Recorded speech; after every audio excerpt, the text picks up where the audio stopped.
আঁধার হলো মাদার গাছের তলা, কালি হয়ে এলো দিঘির জল।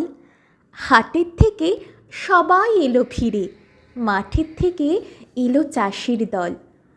মনে কর না উঠল সাঁঝের তারা, মনে কর না সন্ধে হলো যেন।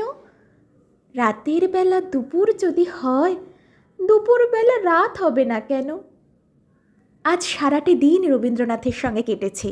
অনেক দিন ধরেই ইচ্ছে ছিল একটি ছোট্ট টেরারিয়াম বানানোর, ধীরে ধীরে গাছ বসানো, মাটি সাজানো, ছোট্ট সবুজ পৃথিবী তৈরি করা।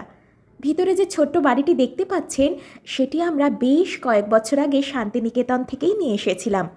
চারপাশে ছোট ছোট গাছপালা দিয়ে সাজানোর পর আমার তো বাড়িটিকে অনেকটাই তালধ্বজের মতো মনে হচ্ছে। আপনাদেরও কি তাই মনে হচ্ছে? কেমন লাগলো আমাদের এই ছোট্ট প্রচেষ্টা অবশ্যই জানাবেন। সবাইকে রবীন্দ্র জয়ন্তীর আন্তরিক শুভেচ্ছা জানাই। ধন্যবাদ।